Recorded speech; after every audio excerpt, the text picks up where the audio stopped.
Hello viewers, welcome back to my channel. আশা করি সবাই ভালো আছেন, সুস্থ আছেন। প্রত্যেক দিনের মতো আজও আমি কিছু মাছ নিয়ে চলে এলাম। মাছের রেসিপি বানাবো। আর এটা বানাবো যে এটা হচ্ছে বসন্তকালের জন্য ভীষণই উপকারী একটা রেসিপি। বসন্তকালে কিন্তু আমরা সজনে ডাঁটা কিন্তু প্রচুর পরিমাণে পেয়ে থাকি। আর সেই সজনে ডাঁটা দিয়ে আমি কাতলা মাছের একটা রেসিপি বানিয়ে দেখাবো। পুরো ভিডিওটা আপনাদের দেখার অনুরোধ রইল এবং পুরো ভিডিওটা দেখার পরে আপনাদের যদি ভালো লেগে থাকে অবশ্যই চ্যানেলটাকে সাবস্ক্রাইব করে নেবেন এবং পাশে থাকা বেল আইকনটা প্রেস করে দেবেন। তাহলে প্রত্যেক দিনের নোটিফিকেশন আপনাদের কাছে পৌঁছে যাবে এবং প্রত্যেক দিন আপনারা আমার ভিডিওগুলো দেখতে পারবেন। তা বসন্তকাল যেহেতু এসে গেছে, এখন হচ্ছে বসন্তকালে বিভিন্ন রোগ, নতুন সিজন পড়ে গেছে, মানে এই সময় কিন্তু বিভিন্ন রোগের সৃষ্টি হয়। সেই রোগ থেকে রক্ষা পেতে আমরা সজনে ডাঁটা কিন্তু খেতেই পারি এবং সজনে ডাঁটা খাওয়াটা ভীষণই জরুরি। সজনে ডাঁটা খেলে আমরা পুষ্টির দিক থেকে আমরা অনেকটাই সতেজ থাকতে পারি এবং বসন্ত রোগ থেকে দূরে থাকতে পারি। তাই আমি আজকে সেই রকমই রেসিপি বানিয়ে দেখাচ্ছি। এখন মাছগুলো আমি ভেজে তুলে রাখছি। আর মাছগুলো কিন্তু জ্যান্ত ছোটো মাছ নিয়েছি। আমি কিন্তু তেল জাতীয় মাছ খুবই কম ব্যবহার করি। সব সময় জ্যান্ত ছোটো মাছগুলোই আমি আমার হোটেলে বেশি ব্যবহার করে থাকি। এখন সব মাছগুলো আমি এইভাবেই ভেজে নেব। ভেজে নিয়ে আর ওইদিকে আমি সজনে ডাঁটাগুলো কুটতে বসে গেছি।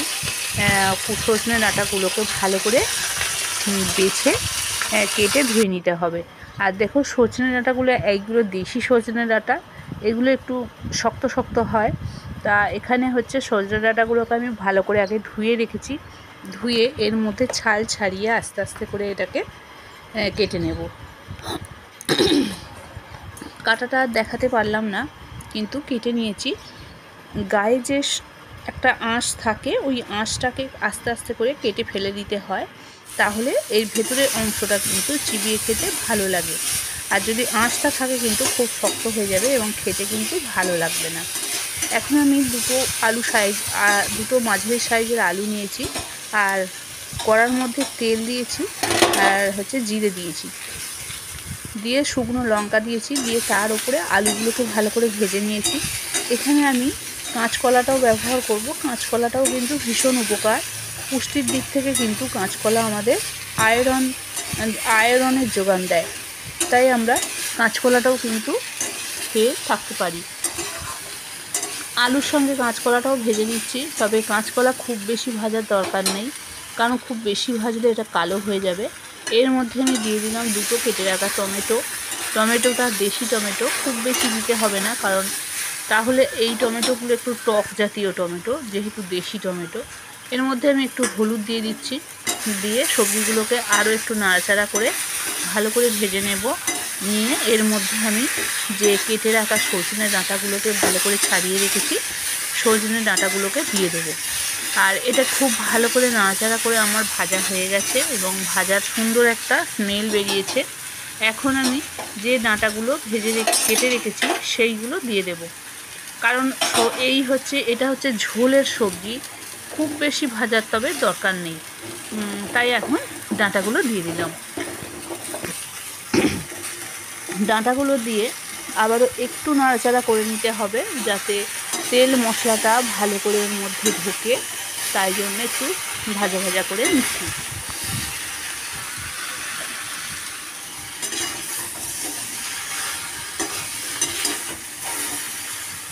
সব সবজিগুলোকে খুব ভালো করে নাড়াচাড়া করে নিয়েছি।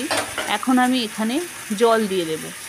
জল দিয়ে আমি এটাকে কিছুক্ষণ ঢেকে সেদ্ধ করব। আর ওই দিকে আমি শিলে কিছু বাটনা বেটে নেব। বাটনার মধ্যে আমি নেব, এগুলো কিন্তু আবার বেশ ভালো করে সেদ্ধ হয়ে গেছে। আর দেখুন, আমি যতক্ষণ সেদ্ধ হচ্ছিল তার মাঝখানে আমি বেটে নিয়েছি জিরে, মৌরি দিয়ে। মৌরির ঝোল কিন্তু ভীষণ উপকার, পেট ঠান্ডা করে মৌরি খেলে। মৌরির ভীষণ গুণাগুণ আছে। মৌরি কিন্তু তরকারিতে দিয়ে আমরা খেতেই পারি। মৌরির মধ্যে দিয়েছি জিরে, আদা, আর দিয়েছি এখানে শুকনো লঙ্কা। একসাথে আমি গুঁড়ো মশলা ব্যবহার না করে সবটাই বাটা মশলা করলাম। মশলাটাকে খুব ভালো করে আমি এখানে তেলের মধ্যে নাড়াচাড়া করে ভেজে নিলাম। নিয়ে যে সবজিটা আমি আগে থেকে সেদ্ধ করে রেখেছি ওই সবজিটা আমি এই মশলার মধ্যে ঢেলে দেব। কিন্তু বাটা মশলার কিন্তু একটা গুণ কি, খেতে কিন্তু ভীষণ দুর্দান্ত হয়, টেস্টফুল হয়, খাওয়াটা কিন্তু খুব ভালো হয় বাটার মশলাটা। আর বাটাটা একটু কষ্ট হয়তো হয় যে মশলাটা বাটার জন্য, তবে কিছুক্ষণ আগে রান্না করার কিছুক্ষণ আগে যদি আমি কাঁচা মশলাগুলোকে ভিজিয়ে রাখি জল দিয়ে, তাহলে কিন্তু বাটার সময় একটু সময় কিন্তু কম লাগে। খুব সহজেই ভিজে গেলে বাটাটাও কিন্তু খুব তাড়াতাড়ি হয়ে যায়। এখন আমি এই মশলার মধ্যে সব সবজিটাই ঢেলে দিলাম, দিয়ে আবারও কিছুক্ষণ নাড়াচাড়া করে নেব। নিয়ে এটা আমার সম্পূর্ণ রেডি হয়ে গেছে একটা দুর্দান্ত স্বাদের রেসিপি। আর যদি আপনারা মাছ যদি ব্যবহার না করেন, নিরামিষ খেতে চান, তাহলে মাছটা অ্যাভয়েড করলেই হবে। এর মধ্যে আরও কিছুটা নুন দিয়ে দিচ্ছি। এটা ভালো করে কিন্তু সেদ্ধ হয়ে গেছে, আমি এটাকে নামিয়ে নেব। তার আগে ভেজে রাখা কিছু মাছ এখানে আমি দিয়ে দেব। আর মাছ দিয়ে করলে যারা মাছ খেতে ভালোবাসেন তারা যদি এইভাবে মাছ দিয়ে যদি এই সজনে ডাঁটাটা খান, খেতে কিন্তু আরও সুন্দর হয়। মাছ ভাজাটা আমি দিয়ে দিলাম, দিয়ে এখানে আমি মাছটাকে এই ঝোলের মধ্যে ডুবিয়ে কিছুটা সেদ্ধ করে নেব। এরপরে আমি কিছু সর্ষে বেটে রেখেছি, কালো সর্ষে বাটাটা এর ওপর থেকে ছড়িয়ে দিলাম। দিয়ে আমি এটাকে একটুখানি ফুটিয়ে নিয়ে নামিয়ে নেব। এটা কিন্তু সর্ষে যেহেতু দেয়া হয়ে গেছে, খুব বেশি করে আর এটাকে ফোটানোর দরকার নেই, এখনই নামিয়ে নেব, এটা সম্পূর্ণ হয়ে গেছে। তা বন্ধুরা, আজকের এই রেসিপিটা আপনাদের কাছে কেমন লেগেছে অবশ্যই কমেন্টে জানাবেন। ভালো লাগলে চ্যানেলটাকে সাবস্ক্রাইব করে নেবেন, পাশে থাকা বেল আইকনটা প্রেস করে দেবেন, তাহলে প্রত্যেক দিনের নোটিফিকেশন পেয়ে যাবেন এবং এই নতুন নতুন রেসিপিগুলো আপনারা পেয়ে যাবেন। আর দেখুন বন্ধুরা, এই যে সবজিগুলো দিয়েছি এগুলো কিন্তু ভীষণ উপকারী। আপনারা কিন্তু অবশ্যই বাড়িতে এই ধরনের সবজিগুলো কিন্তু খেয়ে থাকবেন, তাহলে কিন্তু অনেকটাই কিন্তু আপনাদের পুষ্টির যোগান দেবে। তা বন্ধুরা, আজকের মতো এখানেই। আর আপনারা যে আমার এতক্ষণ ভিডিওটা দেখলেন তার জন্য অসংখ্য ধন্যবাদ জানাই। আপনাদের অসংখ্য ধন্যবাদ না জানিয়ে তো থাকা যায় না।